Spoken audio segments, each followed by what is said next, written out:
আজকের এই দারুণ বিশ্লেষণে সবাইকে স্বাগতম। শেখার মনোবিজ্ঞান অর্থাৎ সাইকোলজি অফ লার্নিংয়ের একেবারে গভীরে আজ আমরা ডুব দিতে যাচ্ছি। ভেবে দেখুন তো, স্রেফ মুখস্থ করা থেকে শুরু করে নিজে নিজে শেখার সর্বোচ্চ পর্যায়ে পৌঁছানোর এই যে মানুষের যাত্রা, এটা কতটা অবিশ্বাস্য, তাই না? চলুন ব্যাপারটা একটু ভেঙে দেখা যাক। আচ্ছা, আজ আমরা মূলত 5টি বিষয় নিয়ে কথা বলবো। 3 levels of teaching, blooms taxonomy, teaching modalities, বিভিন্ন মডেল এবং মেথড, আর শেষে ডিরেক্ট বনাম ইনডিরেক্ট লার্নিং। এই রোড ম্যাপটি আমাদের গাইড করবে মানুষের মস্তিষ্ক আসলে কিভাবে তথ্য প্রসেস করে তা বুঝতে। প্রথমেই আসা যাক 1 নম্বর টপিক, টিচিং বা শিক্ষাদানের 3টে স্তরের কথায়। একটা দারুণ বেসিক কনসেপ্ট হলো শিক্ষার্থীর মানসিক পরিপক্কতার সাথে শিক্ষাদানের পদ্ধতিটাও কিন্তু সবসময় বদলাতে হয়। এখানে বিষয়টা বেশ মজার। শেখার এই প্রক্রিয়াটা ধাপে ধাপে এগোয়। একদম শুরুতে থাকে মেমোরি লেভেল। এটা অনেকটা চিন্তাহীন, মানে স্রেফ তোতা পাখির মতো তথ্য মুখস্থ করা। এরপর আসে আন্ডারস্ট্যান্ডিং লেভেল বা থটফুল লার্নিং। এখানে মানুষ নিজের ভাষায় নিজের মতো উদাহরণ দিয়ে বিষয়গুলো বুঝতে শেখে। আর একদম চূড়ায় আছে রিফ্লেক্টিভ লেভেল। এটিই চিন্তার সর্বোচ্চ স্তর, যেখানে মানুষ নিজে থেকে ক্রিটিক্যালি ভাবতে পারে, এমনকি নতুন কিছু সৃষ্টিও করতে পারে। 2 নম্বরে আমরা দেখব ব্লুমস ট্যাক্সোনমি এবং এর ডোমেইনগুলো। বিখ্যাত গবেষক বেঞ্জামিন ব্লুম মানুষের শেখার গভীরতাকে কিভাবে কয়েকটি দারুণ ডোমেইনে ভাগ করেছেন সেটা এখন দেখা যাক। কিন্তু তার আগে একটা মজার ব্যাপার ভাবা যাক। ধরুন একটা গোল রুটি বানানো, মনের ভেতর তীব্র গর্ব অনুভব করা, আর কোনো একটা দারুণ গানের লিরিক্স বিশ্লেষণ করা। এই সম্পূর্ণ আলাদা 3টে কাজের মধ্যে মিল কোথায় বলতে পারেন?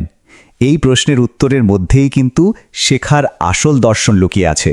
মূল তথ্যসূত্র থেকে আমরা জানতে পারি যে প্রতিটি মানুষের আসলে 3টি সত্তা থাকে, আর এই কাজগুলো শেখার সেই 3টি ডোমেনের সাথেই যুক্ত। প্রথমটি হলো কগনিটিভ ডোমেন, মানে বর্তমানের বুদ্ধি বা মনন। দ্বিতীয়টি অ্যাফেক্টিভ ডোমেন, যা আমাদের আবেগ বা অতীতের কন্ডিশনিংয়ের সাথে জড়িয়ে আছে।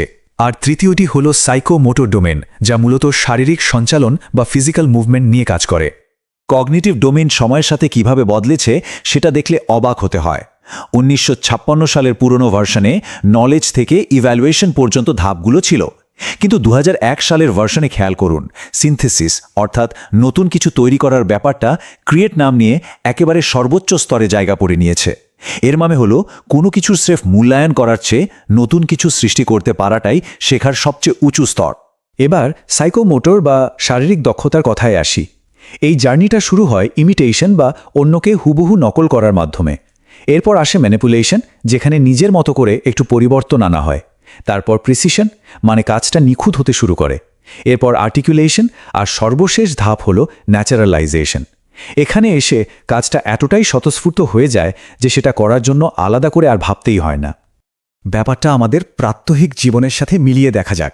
এই যে হাঁটা শেখা, কথা বলা, ড্রাইভ করা, কিংবা ওই যে বললাম নিখুঁত গোল রুটি বানানো, এগুলো কিন্তু সাইকোমোটর লার্নিংয়েরই দারুণ সব উদাহরণ।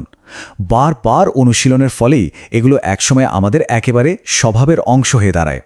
চলুন এবার এফেক্টিভ ডোমেনে ঢোকা যাক, দেখি কিভাবে এটা আমাদের মূল্যবোধ তৈরি করে। শুরুটা হয় রিসিভিং দিয়ে, মানে চারপাশ থেকে স্রেফ গ্রহণ করা। এরপর আমরা রেসপন্ড করি বা প্রতিক্রিয়া জানাই। তারপর কোনো কিছুকে আমরা ভ্যালু বা গুরুত্ব দিতে শুরু করি। এরপর সেটা মনের ভেতর অর্গানাইজড হয় এবং শেষমেশ ক্যারেক্টারাইজেশন, অর্থাৎ সেটা পুরোপুরি আমাদের চরিত্রে পরিণত হয়ে যায়।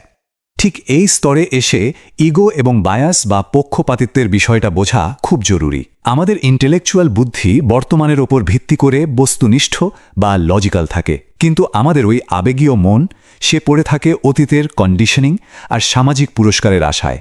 যেমন ধরুন, নিজের জন্মস্থানকে মানুষ বাস্তবতার চেয়েও অনেক বেশি ভালোবাসে। এর পিছনে ওই আবেগীয় বায়াসটাই কাজ করে, যা লজিকের চেয়ে পরিচিত জিনিসকে আঁকড়ে ধরে রাখে বেশি। 3 নম্বর টপিক, টিচিং মোডালিটিস, শিক্ষাদানের বিভিন্ন মোডস, যা যে কোনো শিক্ষামূলক পরিবেশে সবসময়ই ঘটে থাকে। এবার সেদিকে একটু ফোকাস করা যাক। এই শিক্ষাদানের পদ্ধতিগুলোর মধ্যে কিন্তু বেশ সূক্ষ্ম পার্থক্য আছে। যেমন ট্রেনিং হলো কোনো একটা স্কিল বারবার ড্রিলিংয়ের মাধ্যমে আয়ত্ত করা। অন্যদিকে ইন্ডক্ট্রিনেশন হলো কোনো যৌক্তিক প্রশ্ন ছাড়াই অন্ধভাবে কিছু বিশ্বাস করা, অনেকটা সামাজিক আচার অনুষ্ঠানের মতো। এরপর আছে কন্ডিশনিং, যা মূলত পুরস্কার বা শাস্তির মাধ্যমে শেখায়। আর সবশেষে ইনস্ট্রাকশন, যার উদ্দেশ্য হলো জ্ঞান ট্রান্সফার করা। মনে রাখা দরকার, সত্যিকারের শিক্ষাদান আর ইন্ডক্ট্রিনেশন একেবারে আলাদা জিনিস, কারণ প্রকৃত শিক্ষা সবসময় মানুষের চিন্তাশক্তি বা কগনিটিভ বিকাশকে উৎসাহিত করে। 4 নম্বর বিষয়ে মডেলস এবং মেথডস। এতক্ষণ যে তত্ত্বগুলোর কথা বলা হলো সেগুলো ক্লাসরুমে একজন শিক্ষার্থীর পরিপক্কতার উপর ভিত্তি করে বাস্তবে কিভাবে প্রয়োগ করা হয়, এবার সেটাই জানা যাক। এখানকার সবচেয়ে গুরুত্বপূর্ণ পয়েন্ট হল কন্ট্রোল কিভাবে শিফট হয় সেটা লক্ষ্য করা। একেবারে শুরুতে থাকে পেডাগজি। এখানে শিক্ষক পুরোপুরি নিয়ন্ত্রণ করেন কি পড়ানো হবে আর কিভাবে পড়ানো হবে। এরপর আসে অ্যান্ড্রাগজি। এখানে শিক্ষার্থী জানে তার কি দরকার আর শিক্ষক শুধু গাইড হিসেবে কাজ করেন। আর সবচেয়ে ওপরে রয়েছে হিউটাগজি। এখানে শিক্ষার্থী নিজেই নিজের লার্নিংয়ের কি এবং কিভাবে পুরোটা নিয়ন্ত্রণ করে। মানে ম্যাচিওরিটি যত বাড়ে শিক্ষকের নিয়ন্ত্রণ ঠিক ততটাই কমে আসে, একেবারে সেলফ ডিরেক্টেড লার্নিং। শিক্ষাদানের ক্ষেত্রে মূলত দুটি মেথড চোখে পড়ে। একদিকে টিচার সেন্টার্ড পদ্ধতি, যা মূলত লেকচার বা ডেমনস্ট্রেশনের মতো প্যাসিভ লার্নিং, এখানে শিক্ষার্থীরা চুপচাপ শোনে। অন্যদিকে লার্নার সেন্টার্ড পদ্ধতি হলো পুরোপুরি অ্যাক্টিভ লার্নিং। এর মধ্যে পড়ে practical lab work, field work বা কোঅপারেটিভ লার্নিং। মূল পার্থক্যটা হলো শিক্ষার পরিবেশে ঠিক কে বেশি সক্রিয় ভূমিকা পালন করছে। এই কোঅপারেটিভ লার্নিংয়ের কিন্তু একটা দারুণ সাইকোলজিক্যাল দিক আছে। এটা মানুষের মধ্যে কনফ্লিক্ট বা দ্বন্দ্ব কমায়। সোর্স মেটেরিয়াল থেকে জানা যায় মানুষের মধ্যে দ্বন্দ্ব মূলত তৈরি হয় পারস্পরিক নির্ভরতার অভাব থেকে। কোঅপারেটিভ লার্নিংয়ে যখন বিভিন্ন ব্যাকগ্রাউন্ডের মানুষ একটা সাধারণ লক্ষ্য অর্জনের জন্য একে অপরের ওপর নির্ভর করে কাজ করতে বাধ্য হয়, তখন খুব স্বাভাবিকভাবেই তাদের সোশ্যাল স্কিল বাড়ে আর দ্বন্দ্ব কমে যায়। এক কথায় ব্রিলিয়ান্ট। এবং আমরা চলে এসেছি 5 নম্বর এবং আজকের আলোচনার সবচেয়ে আকর্ষণীয় কনসেপ্টে, ডিরেক্ট বনাম ইনডিরেক্ট লার্নিং। মানুষ আসলে কিভাবে কোনো তথ্য সবচেয়ে ভালোভাবে গ্রহণ করে। ডিরেক্ট বা প্রত্যক্ষ শিক্ষায় নির্দিষ্ট নিয়মকানুন সরাসরি শেখানো হয়। ধরুন কোনো বিদেশি ভাষার গ্রামার শেখানো হচ্ছে। কিন্তু ইনডিরেক্ট লার্নিং ঘটে খুব সহজে, কোনো রকম চেষ্টা ছাড়াই, সরাসরি পরিবেশ থেকে। অবাক করা ব্যাপার হলো এই দুই পদ্ধতির মধ্যে ইনডিরেক্ট লার্নিংয়ের প্রভাবই সবচেয়ে বেশি দীর্ঘস্থায়ী হয়। এই ধারণাটিকে একেবারে নিখুঁতভাবে বোঝাতে একটা দারুণ উক্তির কথা বলি। বলা হয়ে থাকে, কেউ ব্যাকরণের নিয়ম মুখস্থ করে মাতৃভাষা শেখে না, মানুষ ভাষার মধ্যে বেঁচে থেকেই ভাষা শেখে। সত্যি তাই। এটাই সবচেয়ে বড় প্রমাণ যে পরোক্ষ বা ইনডাইরেক্ট লার্নিং কতটা পাওয়ারফুল হতে পারে। প্রাত্যহিক জীবন থেকে আরেকটা দারুণ উদাহরণ দেয়া যাক। বাচ্চারা কিন্তু লেকচার শুনে কখনো স্বাস্থ্যকর খাদ্যাভ্যাস শেখে না। বাবা মায়ের জিভে ঠিক কোন খাবারটা দেখে পানি আসছে, বাচ্চারা একদম সেটা ক্যাচ করে ফেলে। তারা দেখে বাবা মা কোন খাবারটা খেয়ে সত্যি আনন্দ পাচ্ছে। মুখের কথার চেয়ে মানুষের কাজ যে সবসময় অনেক বেশি শক্তিশালী শিক্ষা দেয়, এটা তার একটা চমৎকার প্রমাণ। আজকের এই পুরো আলোচনা থেকে একটা বিষয় কিন্তু জলের মতো পরিষ্কার।